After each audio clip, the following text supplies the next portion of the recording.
काञ्चनशलाकाय चक्षुरुन्मिलितं येन तस्मै श्रीगुरवे नमः। नमो विष्णुपादाय कृष्णप्रेष्ठाय भूतले श्रीमते भक्तिवेदान्तस्वामिने नमः। नमस्ते सारस्वती देवे गौरवाणी प्रचारिणे निर्विशेष शून्यवादी पाश्चात्य देशतारिणे। जय श्री कृष्ण चैतन्य प्रभु नित्यानंद श्री अद्वैत गदाधर श्रीवासदि गौर भक्तवृंद। हरे कृष्ण कृष्ण कृष्ण हरे हरे, हरे Ram Ram Ram Hare Hare. So we are seeing the verse from 28 and verse number 28, 27 we finished yesterday. So the Sankhya is going on. Now today we will see the okay, it's downloading. We'll read this verse and we'll see the actually summary where Gauranga Darshan Prabhu gives which question answered where, exactly what answer was given. We can see also some verses if possible. 28, because 32, 33, this section gets over. The Sankhya.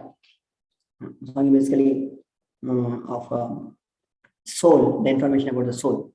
Avyaktadini bhutani, vyaktamadhyani bharata, avyakta nidhana anyeva, tatraka paridevana. I'm saying Avyaktadini bhutani. All created beings are manifest in their beginning, manifestation in their interim state, and unmanifest again and annihilated. Okay. So what is the need for lamentation? Now, he's saying all the created beings. It doesn't mean the soul. He's talking about the bodies, because soul is never created. So created beings in the sense here, what is referred to the body. So they are unmanifest in the beginning, means before, let us say we are born. Before we are born, actually the chemicals only were there, right? In the mother's womb, only chemicals were there. So we are unmanifest in the, basically the body is unmanifest in the beginning. Manifest in the middle term. Now right now we have the manifested body, and unmanifest again and annihilated when the person dies. Then the body is actually deprecated, no? Eventually dismantled, and it becomes three destinations, right? Ash or earth or stool. It's going to become. So when again, so this is what created beings. So what is needed for lamentation? So why? Because in the beginning, just 2-3 verses before, if at all you think that you are this metal body only, that's what he's saying. So then what is the need for lamentation? Anyway, it's going to unmanifest.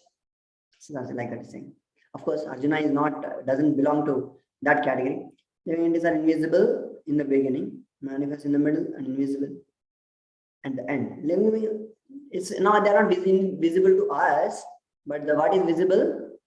Body is invisible in between, right? So don't think that it is living entities means, don't think that souls, it's body. Accepting that there are two classes of philosophers, one believing in the existence of God, soul, another one believing in the existence of, not believing in the existence of soul. There is no cause for lamentation in either case. Non-believers in the existence of the soul are called atheists by the followers of Vedic wisdom. Yet even if, for argument's sake, we accept the atheistic theory, there is still no cause for lamentation. Apart from the separate existence of soul, the material elements remain unmanifest before creation. From the subtle state of non-manifestation comes manifestation, just as from ether, air is generated, from air, fire is generated, fire, water is generated, and from water, earth becomes manifested. From the earth, many varieties of manifestation take place. Take, for example, a big skyscraper manifested from the earth. When dismantled, manifestation again becomes unmanifested, remains as an atoms of the ultimate stage. The law of conservation of energy remains, law of conservation. But in course of time, manifestation and manifestation that goes on. There's a difference. Then what is the cause for the lamentation? The lamentation, what cause is there for lamentation? Either in the state of manifestation or unmanifestation. Somehow or other, even in the unmanifested state, things are not lost. Both the beginning and the end, all the elements remain unmanifested. And only in the middle they are manifested. And this does not make any real mental difference. Okay. And if you accept, okay, the Vedic conclusion stated in Bhagavad Gita, that these metal bodies are perishable in due course of time. Antavantame deha. But the soul is eternal. Why lament the changing the dress? Metal body has no practical existence in relation to the eternal soul. It is something like a dream. In a dream, we may think that we're flying in the sky or sitting on a chariot as a king. But when we wake up, we can see that we are neither in the sky nor seated on the chariot. The Vedic wisdom encourages self-realization on the basis of non-existence of the metal body. Therefore, in either case, whether one believes in the existence of the soul or does not believe in the existence of the soul, there is no cause for lamentation for the lost body. So, hope things are clear. In the middle only body manifest. So, for that kind of body, why we need to lament at all? If at all we are body also, that kind of argument Krishna is giving. Okay, let us see.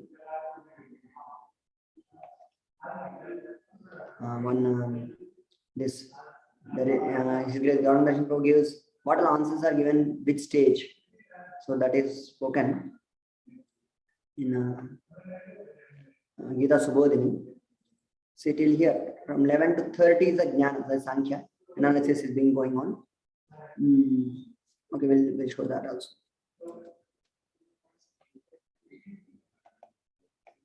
You see here. So 11 to 30, where Arjuna surrenders to Krishna. Sishyastiham Shadimam Prapanna. After that, so 11 to 13, don't lament unnecessarily. All the individual souls exist eternally in the bodies. Tolerate the duality, is equanimity, eligible for liberation, beyond liberated. Soul dies, never dies, body is only perishable. So birth and death are inevitable. No need to lament for the eternal. So this is what, with this only, the section ends. But the answers are given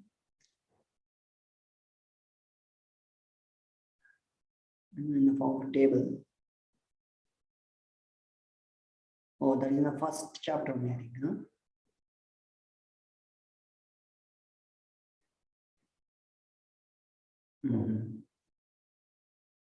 Answers are given in the first chapter. I think there only, we don't have here. Only no problem. Doesn't matter. So here, what we are seeing is last section of this chapter. That is here, 26 to 30. We are seeing now. Birth, death, old age, death are inevitable. No need to. So that section we are quickly going through. Okay.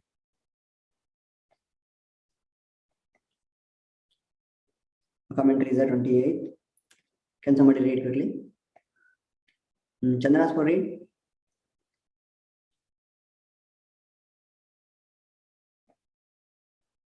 Hare Krishna. Yes.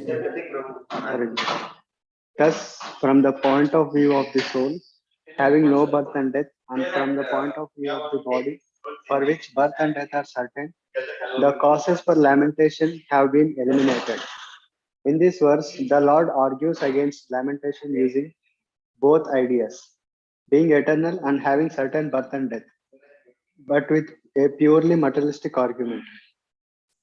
Devas, humans, and animals are not visible before their birth. However, their subtle and gross bodies do exist invisibly in a potential form. From the existence of the causal ingredients such as earth, they become visible in the middle period and invisible after death. Even at the time of Mahapralaya, these bodies exist in a subtle form through the continued existence in subtle form of karmas and other elements. Thus, all living entities' bodies are invisible before birth and after death, and are visible in the interval. Here, what is being spoken is, the births are there subtly in the form of karmas, because based on the karma only one is going to take birth. Karmana daiva netrena jantur dehovapate. Yes, go ahead. This is stated by the personified Vedas in the Bhagavatam. Thiracharam jatayaha shur ajayata nimitta yujaha. O eternally liberated transcendental Lord, your material energy causes the various moving and non-moving species of life to appear by activating their material desires. but only when and if you sport with her briefly glancing at her. At what What is this? Briefly glancing at her is spoken. Nothing esoteric here. See, your metal energy causes various moving and non-moving species. Life appear by activating metal desires, right? But only when you sport with her briefly by glancing at. By the glance of Mahavishnu, all the bodies are going to manifest. No? All the life species moving and non-moving, all these things, the whole Mahatattva becomes Pradhana. The Mahatattva, who is unmanifested state, when Lord puts a glance on that, it becomes Pradhana. Everything gets manifested. what cause is there for lamentation? Paridevana. As Narada says, Yen manasya manyase dhruvam lokam adhruvam va nacho bayam sarvatha nahi sosyate te sosyaste snehad anyatra mohajat. O king, in all circumstances, whether you consider the soul to be an eternal principle or the material body to be perishable, or everything to exist in the impersonal absolute truth, or everything to be inexplicable combination of matter and spirit, feelings of separation are due only to illusory affection and nothing more. He's telling about Nardamani is speaking to, I think, 113:44. No? Nardamani is speaking to which king? 13th chapter. So, in this also, basically what he's saying is metal existence is temporary. So that's how this words are quoted by Vishnu Chakatakur. Here one is quoted that Lord is glancing. So everything is manifested again, unmanifest again. So basically that same what Krishna is telling, they're proving with the reference of the Bhagavatam. Yeah, go ahead, Chandra, read this. If one thinks that the body is the self, or if one thinks that the body is different from Atma, there is no need to lament for the destruction of the body, since the elements composing the body are eternal. This is expressed in this verse. The original form of all things is the very fine Pradhan, because it is devoid of all individual forms and names. The destruction, nidhanani, of the names and forms of things in this invisible Pradhana, Avyakta, is called Avyakta Nidhanani. The formation of a pot takes place by eternal material called earth, assuming a state of having a pot with belly and neck, and it's assuming an opposite state in assuming the form of fragments is its destruction. The materials, however, always remain. Thus, Parashara says, Ahi gatatvam gatataha kapalika churna rajas tatonuhu. Earth takes the form of a pot and then the form of dust particles. The bodies become invisible at the beginning and end because of loss of name and form. They become visible in the middle period because of attaining name and form. The composing elements, however, always remain. Thus, the meaning is, if the elements in reality remain, then why do you mourn due to grief? Paridevana. And accepting the idea of an eternal Atma different from the body, then one should, in addition, not forget verses such as Vasamsi Jirnani. So, now in this case also, Avyaktadina Bhutani also, now again, even if you see the metal, they manifest in the middle and they unmanifest again, but the materials also remain permanently. Not only the soul, even the materials, that's what Baladevi and Vishnu Chakravarti are teaching. So why you are lamenting? The materials are going to remain eternally also. So why you should not lament for no person just because changing the body, one should not lament. That's what he said. Okay, we'll go to the next verse. Hope this purport is over. Oh, purport is long. Okay, quickly we'll read. Somebody else can read them. Vishnavardhan Prabhu, read.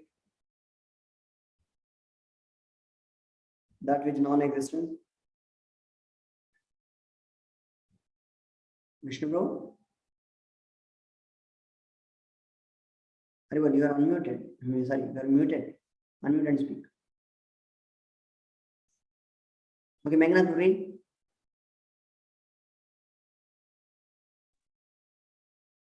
That which is non-existence in the beginning and end also doesn't exist even in the middle, like the false images of horses or chariots seen in the dream. The person who has woken up does not lament because of separation from those illusions. In this way, some philosophers speak, accepting the viewpoint of Drishti. Note, this interpretation of the verse argues that one should not lament because the manifestation of bodies is temporary and dreamlike. All things of this world are created by a person through ignorance when he cognizes them and continue as long as he cognizes them. This theory is accepted by the Advaitins such as Mandana Mishra and Madhusudana Saraswati. The first argument was that one should not lament because the elements forming the bodies are eternal. It is actually foolish because in accepting this position, one has to accept the fault of non-Vedic theory of Asatkaryavada, Nyaya and Vaisheshika philosophies, saying that effect is non-existent in the cause, Asatkaryavada. Maintain that maintain that God is the operative cause of the world and Prakriti is the material cause. Sankhya philosophy, Parinama Satkaryavada, saying that the effect exists in the cause, maintains that Prakriti evolves on its own as a material cause without the necessity of God. The Vedas, however, state that God is a material through his Shaktis and the operative cause. Just as a Nyayikas say that any created object has previous non-existence. The Drishti-Srishtivadis say that whatever one sees was previously non-existent. At the moment of seeing it, it is created. Thus, even accepting these two theories, the two opinions are that the elements are eternal and continually evolve and disintegrate on their own, Sankhya philosophy, and that the middle period of manifestation is an illusion, Drishti-Srishtivada. There should be no grief at the destruction of the body. So even in the middle also they don't exist. That is also another theory. Either they don't exist in the beginning. So first what Krishna said, in the beginning they only manifest, middle they exist, at the end they destruct. Destruction is there anyway. So this is one theory. Then Drushti theory is, now you are imagining actually, there's nothing existing even now. How it is, like example is given of a dream. You are king and everything. Now let's say, now we become awakened to the spiritual reality. In the spiritual world, we awaken to the spiritual reality. Then does it body exist? No. Correct? No. There's no use of thinking that this body existing. So that's what is called. Yeah, from any theory, either Drishti-Srishtivada theory or non-manifested theory. In the beginning they are not manifested, middle they manifested, and then that's what Krishna is saying.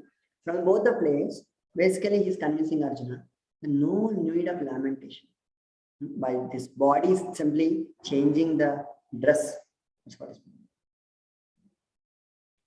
I hope the point is taken to the home. Okay. Ascharyavat pashyati kachidenam ascharyavat vadati tataiva chanyah ascharyavat manya shrunoti shrutvopienam veda nachaiva kaschat. What is being spoken here? Some look at the soul as amazing, some describe him as amazing, and some hear him as amazing, while others, even after hearing about it, they cannot understand at all. So some people cannot understand. Actually, those who have grossly into the bodily identification, the thought of soul doesn't come into their minds. That's the point. Some see the soul with their amazement. Others speak of amazement, and others hear about it in amazement, hearing about it, speaking about it, and seeing it. Still, no one knows it at all. So we are not directly perceiving. So Vishnu was saying no one sees, no one knows. Saying Achintya, this is So that's how I see. Okay. Since Gita Upanishad largely based on the principles of Upanishads, it's not surprising to find this passage in Katha Upanishad. Swarupa Shravanam Vyapi Bahubhir Yona Labhyaha Shravanoti Bhavoyam Na Vidyuhu Ascharyo Vakta Kushalosya Labdha Ascharyo Jnata Kushalanu Shishtaha. The fact is that the fact that Adamic soul is within the body in gigantic animal, in the body of a gigantic banyan tree, and also in the micro gems, millions and billions of which occupy only an inch of space, is certainly very amazing. Men with a poor fund of knowledge and men who are not austere cannot understand. Men who are poor fund of knowledge, they don't have knowledge, or men who are not austere. Not austere means they are grossly involved into sense engineering. They wonder the individual Adamic's spirit, even though it is explained in the greatest authority of knowledge, who imparted lessons even to Brahma, the first living being of the universe, the Supreme Lord. Owing to a gross mental conception of things, most men in this age cannot imagine how such a small particle can become both so great and so small. So men look at the soul proper as a wonderful, either by constitution or by description. Illusioned by the mental energy, people are so engrossed in subject matters of sense gratification that they have very little time to understand the question of self-understanding. Even though it is a fact that without this self-understanding, all activities result in the ultimate defeat of the struggle for existence. Perhaps they have no idea that one must think of the soul, thus make a solution to the mental desires. Okay. Some people who are inclined to hear about the soul may be attending lectures in a good association, but sometimes owing to ignorance, they are misguided by the acceptance of the super soul and the atomic soul as one without a distinction of magnitude. It is very difficult to find a man who perfectly understands the position of super soul and the atomic soul, their respective functions and relationships, and all other major and minor details. And it is still more difficult for him to find a man who actually derived full benefit from the knowledge of the soul and who is able to describe the position of the soul in different aspects. Very difficult to find. But if somehow or other one is able to understand the subject matter of the soul, then one's life is successful. Haribol, Prabhupada is glorifying all of you. The easiest process for understanding the subject matter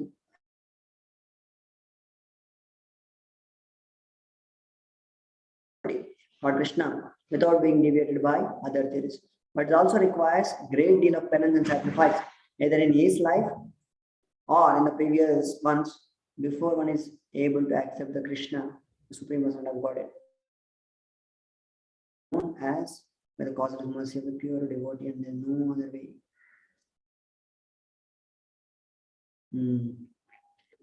Hare Krishna. And Loknath Prabhu, read. You will read. Yes, Prabhu. What is an astonishing thing you are describing? What an astonishing thing you are describing, and it is so astounding that though I am. Can you scroll up? It's already scrolled. I'll share once again. I don't know. Internet is slow, it seems. Now you're able to see? Still sharing. Maybe from my side. Now who is able to see? Santosh, who is able to see? I'm able to see, Prabhu. Read now. What an astonishing thing you are describing. And it is so astonishing that though I am being enlightened by you, my lack of discernment doesn't go away. Discernment. My loss of discernment. Discernment means like basically lack of understanding. Discernment doesn't go away. Yes, the Atma is truly astonishing. With this intention, the Lord then speaks this verse. The word enam in this verse stands for the soul and the body, the combination of both, which constitutes the whole world. The meaning would be, yes, people see this combination of soul and body, which constitutes all living beings as amazing. Note the Okay, Sanskrit. not leaving. Go ahead with the purport. Though I have been taught many things by you, who are omniscient, I do not understand the nature of the Atma, which will drive away lamentation. Why is this? Though the Jiva's very nature is said to be both knowledge and bliss. Read at the end of the note here. Knowledge and bliss, there is no incompatibility to that difference in the Swarupa. Though the Jiva is knowledge itself, it also takes the role of the knower. You see what I'm saying? Though Jiva's very nature is said to be both knowledge and bliss, still there is no incompatibility to try the difference in the Swarupa. To that difference in the Swarupa, in that Swarupa. Though the knowledge, Jiva is knowledge itself, it takes the role of the knower. Understanding? Who understood this? See, the Jiva is made of what? Satchit Ananda, right? Satchit Ananda is there, right? Chit means what? Full of knowledge, right? The soul's knowledge, soul already has, it's made with knowledge actually. But what we are doing? Oh, I'm understanding now. We take the role of the knower of that. You're getting the point?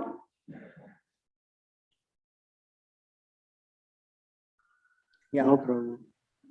No? Chandras Prabhu? Yes, sir. What Krishna Baldev is saying, now soul is made of a chit, knowledge, na? Yes, bro. Such chit means what? Chit means knowledge. Knowledge means it has full knowledge of himself. Now we are sitting here and reading the purport and very, very nice, nice understanding. Why we are thinking? We are starting to know now. We are taking the role of a knower, though the soul is also made of knowledge. Getting the point? Yes, bro. Okay. After this note, though the Jiva is very small,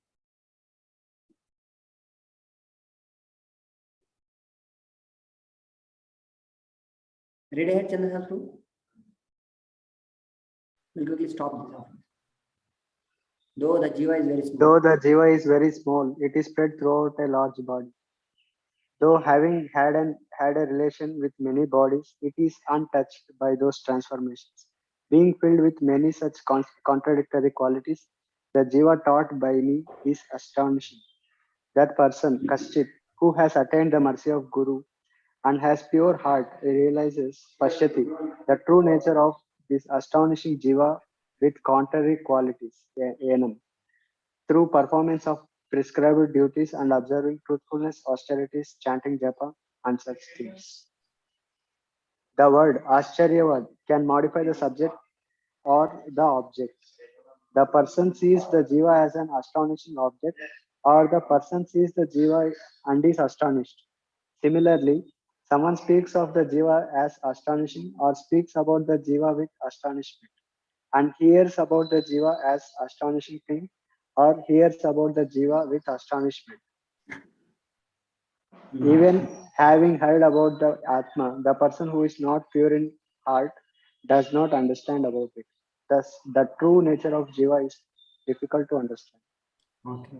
So all of you are finding difficult to understand? How many of you feel very difficult to understand? This purport is difficult to understand?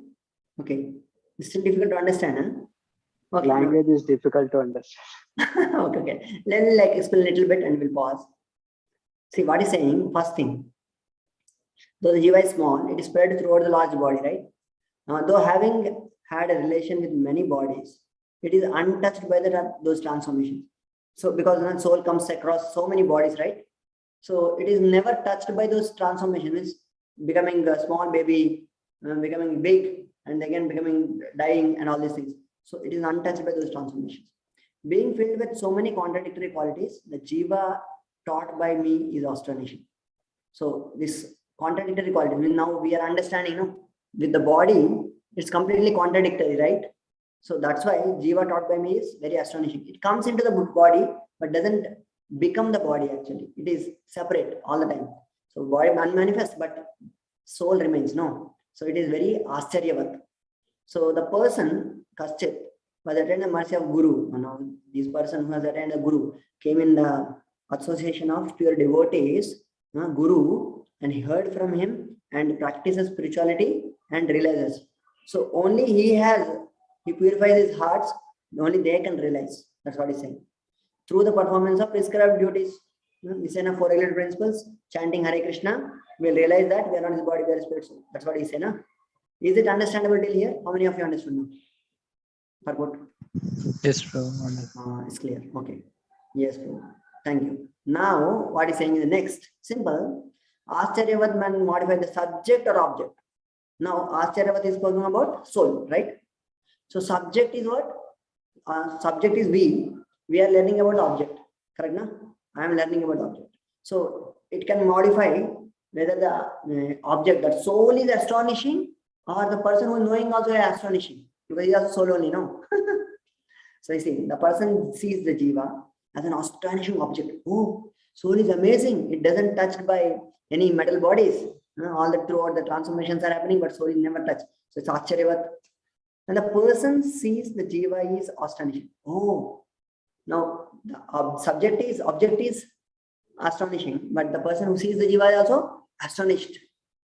Oh, soul is like this, like that.